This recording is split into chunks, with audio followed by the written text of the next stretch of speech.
Do I feel there's a significant drop off? Oh, but you just said we got a lot of contributions from the bench.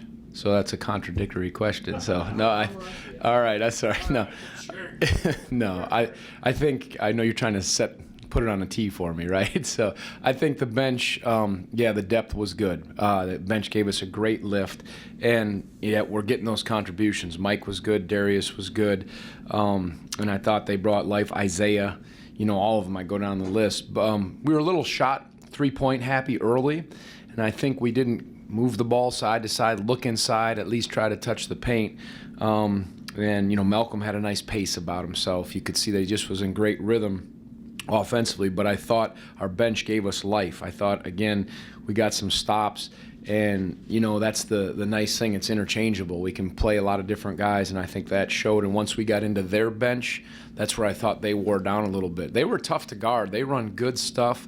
I think their five are fairly talented how they can score, and I know they're picked to win their league, and I believe they'll get going, but they just didn't have the depth, and you saw the difference there. What was some of the problems early on? 7-point game at the half. They score the first basket, the second half, 5-point game. Did you overlook them at all, or? No, I think, as I said, I think they're, of course, better than their record, and I think their stuff is hard to guard. Maybe a little impatient with the three ball early offensively. A few breakdowns defensively, but we're not a knockout punch team. Our way has to be just continuing to have possessions, and it accumulates, and hopefully we can wear them down. We weren't wearing them down too much offensively, so I think that let them in. But it's just kind of a battle, and eventually, we're going to hopefully wear them down, and I thought that happened, but it doesn't happen right away. That's why every possession, we're a possession team more than most. And I talked about, this is a game of cementing some habits, that they got to work to get shots. We were a little behind playing catch-up, guarding their stuff, because they had us moving and turning, and then once we kind of locked in, it was good. But early, that's college basketball. You're just going to fight, and you're going to be in games, and I think we were fortunate to be up 7, but I thought there was a point, again, where the tide turned, and then I thought we established what we needed to. But to expect us, if our guys get into that notion, we got to do it right away. Boy, we should be up at the media timeout. This team hasn't won a game. We should be up by 10 by now. That's really wrong thinking. I think you can put yourself in a hole. It's about us doing what we have to do well over time. Mike, Malcolm, when you guys were struggling early offensively, was a little bit more aggressive takeover. You're usually more balanced. Does he have kind of a sense for when things were a little disjointed, kind of helping carry? I think so. And Malcolm, he's an aggressive player. I mean, he looks to score. And again, he was in such nice rhythm with his shot. But he got us off to a good start offensively, because we were having a hard time stopping them. They hit some tough shots. Again, that happened against George Mason. They hit some tough shots in the first half. That was a tight game. So there's capable scorers out there. The game has changed. Offenses are better now. It's harder to be good defensively because there's more multiple position players. I think offensive schemes are better, and it challenges you. And again, we're a defensive first team, so we fight to do that. So you just have to keep grinding away, and eventually, hopefully, it'll stick. Whitey and then Jeff. You're going with a bunch of rotations. Yep. This season, starting lineups. Jack gets his second straight start tonight. Is there a point in this coming up in the near future where you kind of hope you solidify things and go with more? I mean, I don't know, Whitey. I think that we have a number of guys that could start. I've talked about pairing, Isaiah with Mike. We've got a mobile guy that defends in Isaiah with a scoring guy. I like having a guy that we can go to inside to score, and kind of more of a defensive or X-factor guy. I think that's Anthony and Jack, and then I think that's Mike and Isaiah. Now, can those guys play together? Sure. Who starts, who doesn't, I don't know if that's as big a deal, but I do think inserting, when we put Marielle and Jack in the lineup there, I thought they brought some good energy and some good toughness, so that was good, and that's why we stuck with it. But could it change back? Could different rotations be in there? Absolutely. I think you're seeing the depth, and I'd like to establish it, but it's more about rotations and groupings of playing guys together. Today was a little harder game for Jack because Kempton, I think that's the son of the good player that played at Notre Dame, right? He was craftier than you'd watch him, and he could spin quick, and he had some stuff, so matchups are part of that too.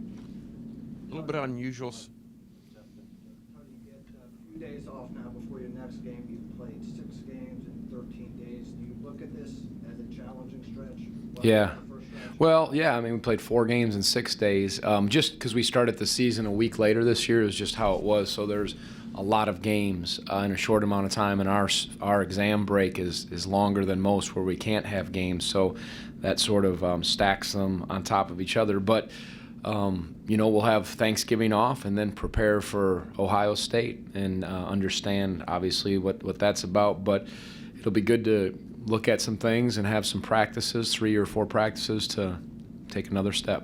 Okay, Doug, and then I think this is either the 4th or 5th time you scored 80 or more.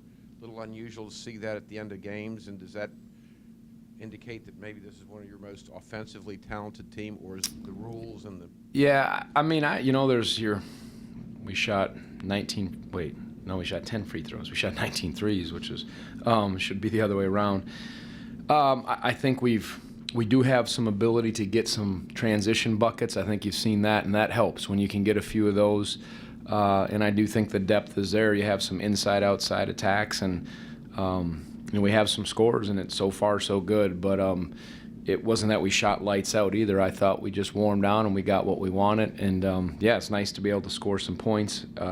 I know it'll continue to get more challenging, but as long as our defense stays tough and we have the right kind of pace offensively, how hard we play, how fast, but there has to be a level of patience and poise with that.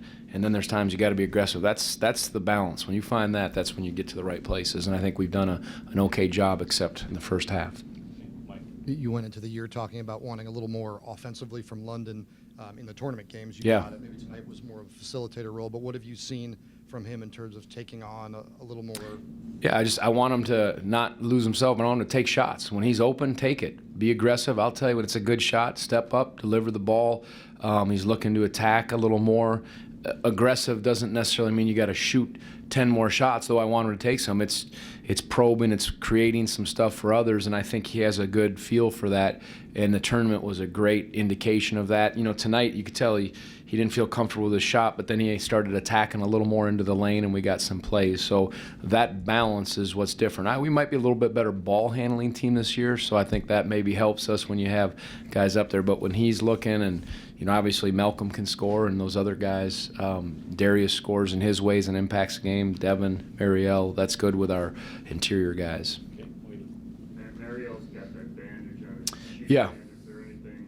Yeah, at the end of the first half when we played George Mason, I don't know if you remember that play, he had a big-time drive at the end to give us a bucket where there was contact, and he landed hard on it. And yesterday he didn't he practiced, but he couldn't shoot. He was having some pain in his wrist. But everything's good. But so we weren't sure what he was going to be able to do today. So I was real happy to see that Ethan did a great job getting him treatment, getting it taped the right way, and then he played. And I didn't start in the second half. I thought he was having a little trouble with the ball, and so I started Darius. But then he knocked down a 3, and I thought he had some nice deflections defensively. So that my hope is that that'll just time will heal that.